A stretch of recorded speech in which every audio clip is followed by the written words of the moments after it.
There was also a currency used in China which was called knife money because they were literally knives, large bronze knives which were used in the same way that coins would be. Money. We all use it every day. Buying bread, groceries, clothes, or wasting $60 on an unfinished game that's full of bugs. Since early on in civilization, currencies have been used, all the way until today. But there's not one single global currency, maybe one day in the future, but not yet. And countries or groups of countries throughout the world use their own types of money. So we're going to do two things in this video. One, understand which currencies are used today by which countries, which is probably why you clicked on the video. And two, after that, briefly sum up the history of currency since they started being used until today. In this map, we can see the most common names for currencies. Keep in mind, these are not monetary unions in most cases. We'll get to those in a second. So for instance, the US and Canada both use currencies called dollars, but one is the US dollar and the other is the Canadian dollar. They are totally different and the only common aspect is the name. Congo and Switzerland both use currencies called francs, but obviously not the same one. However, this map is still interesting to see how currencies are called throughout the world and how people refer to their money. In purple are the countries that have their own individual names and denominations for their currency. Examples of that are the Polish zloty or the Turkish lira, for instance. In dark blue, countries that use the euro, which previously had their own individual currencies before the creation of the European common one. I'll talk more about these in a minute. In pink, countries that refer to their currency as pounds, like the pound sterling or British pound, or the Egyptian pound. In light green, those who use a form of dollars. The most well-known are the US, Canadian, or Australian dollars. In yellow are pesos, like Argentina or Chile. In red, francs, like the Swiss franc or the West African franc. In light blue, crowns, exclusive to Northern Europe, Scandinavian countries. In orange, rubles, only in Russia and Belarus, I think. Dark green are rupees, the most well-known being India's. This grayish blue in North Africa and the Balkans are dinars, and this grayish green are shillings. And in brown,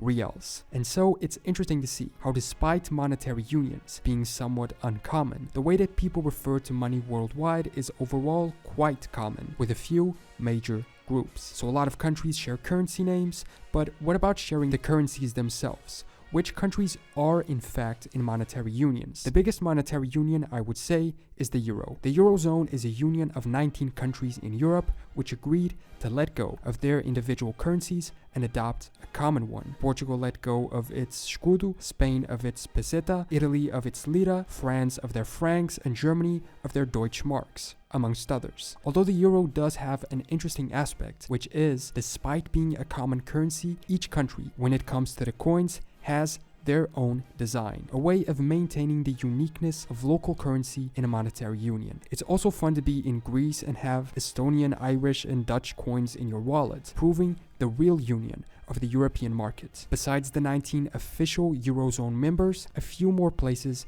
use the euro. The microstates have monetary agreements and therefore use them, and then these two Balkan countries unilaterally adopted its usage. But there are other monetary unions throughout the world, not as deep as the Eurozone, and sometimes consisting only of common currency usage and nothing else. Here are the other ones I could find, although keep in mind in some cases countries use more than one currency as their officially accepted one. The Jordanian dinar is used in Jordan and Palestine. The Australian dollar in Australia, Kiribati, Nauru, and Tuvalu. The Brunei and Singapore dollars are commonly used by both countries, Brunei and Singapore. The Eastern Caribbean dollar is used in Anguilla, Antigua and Barbuda, Dominica, Grenada, Montserrat, St. Kitts and Nevis, St. Lucia, and St. Vincent and the Grenadines. The Hong Kong dollar is used in Hong Kong and Macau. The New Zealand dollar in New Zealand, Cook Islands, Niue, and Pitcairn Islands. The US dollar is officially used in the US,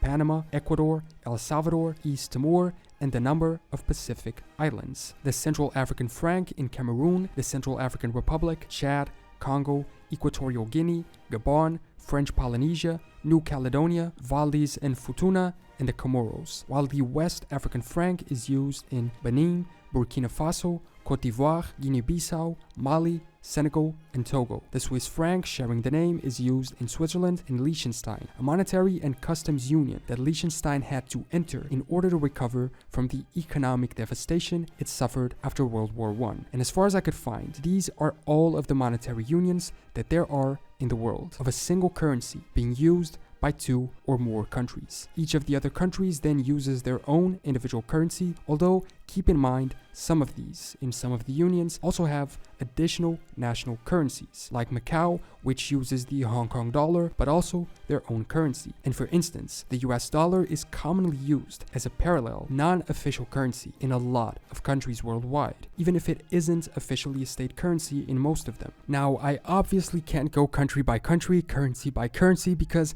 there are literally hundreds of them. Eswatini uses the lilangeni, Thailand uses the baht, Uruguay uses their peso, and so many others. But since we've seen which names are more common and which common currencies exist, let's now see which the most used currencies are. These are not the most valuable, but the most used. Essentially, it accounts for every payment made in the world, in this case in the year of 2019, and registers which currencies those payments were made in to determine which are the most used. The US dollar ranks first with 38.5% of all transfers, but the euro is a close second at 32.7%. The British pound comes next, very much behind, at 7.22%. Then the Japanese yen at 2.8%. In fifth, the Chinese renminbi, the Canadian dollar, Australian dollar, Hong Kong dollar, the Thai baht, and the Singapore dollar. Those were the top 10 most used currencies in 2019, with the dollar and the euro overwhelmingly dominating transfers. But which are the most valuable? Most rankings rank currencies according to how many US dollars they are worth. So if you exchange 1 unit of that currency into US dollars, how many US dollars do you get back? This doesn't necessarily mean much, as values change all the time, and there are a bunch of different reasons for their worth to be what it is. The most valuable are the Kuwaiti dinar, the Bahraini dinar, the Omania rial, the Jordanian dinar, the British pound, the Cayman dollar, the euro, the Swiss franc, the US dollar, and the Canadian dollar. But again, the worth is what it is,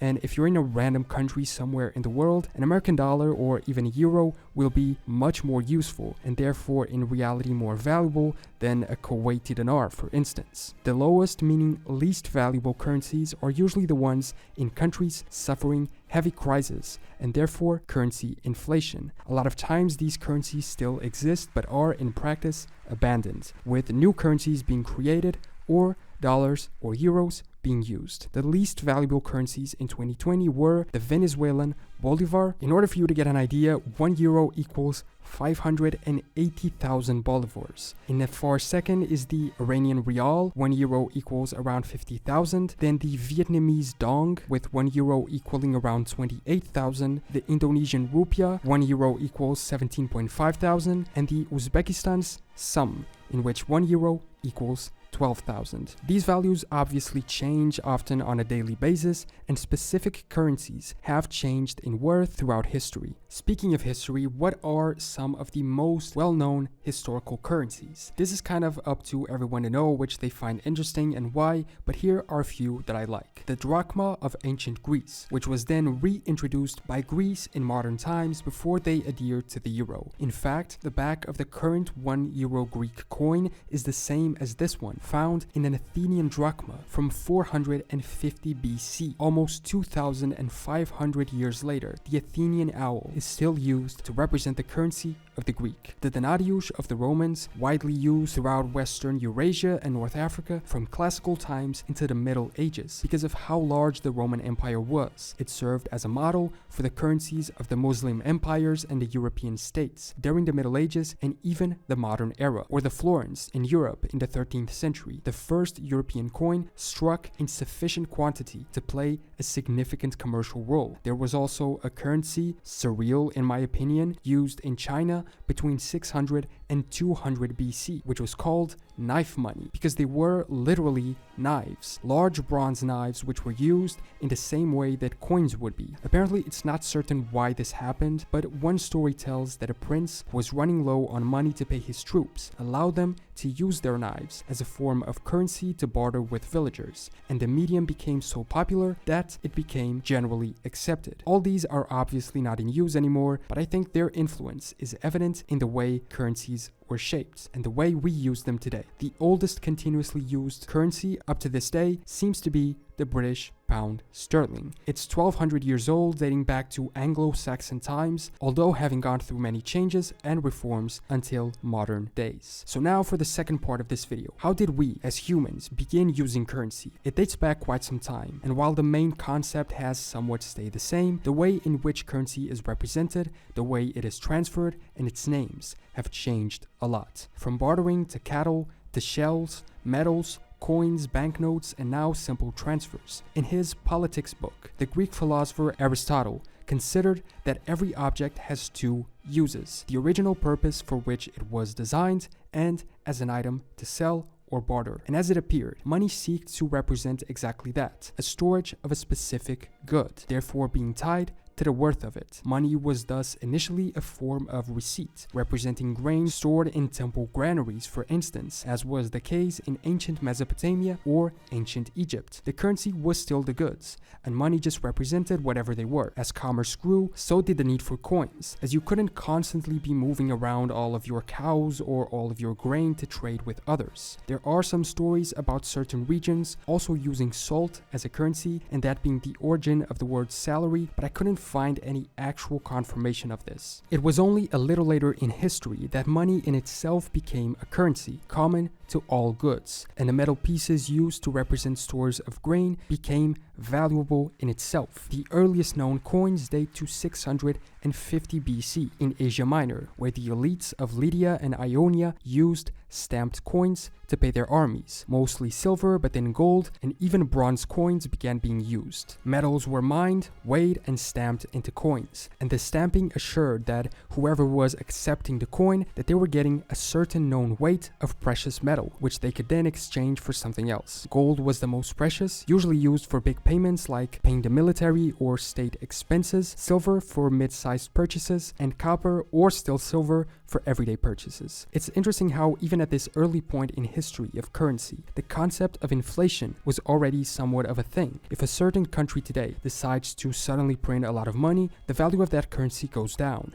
And hundreds of years ago, it was already the case. For instance, with the opening of new mines in Europe, the value of silver went down in the region. When the Spanish brought tons of silver from America, that happened as well. Gold was always somewhat rare though, even if also increased in the times of early colonialism, but it kept its value. And then came paper money, some say as early as the 10th century in pre-modern China. Apparently they needed a way of representing money that was less cumbersome than coins, and so in the Tang and Song dynasties, they began introducing paper money, or what we call now banknotes, in representation of coin deposits, in the same way that those early coins represented the deposits of grain or other goods. At around the same time, the Muslim world was creating a similar monetary system, the generalized currency of the Middle East and North Africa, stretching into their southern European domains, was the dinar, a currency name still used today by some countries like Tunisia, and which comes from the Latin word denarios. That silver coin we saw was used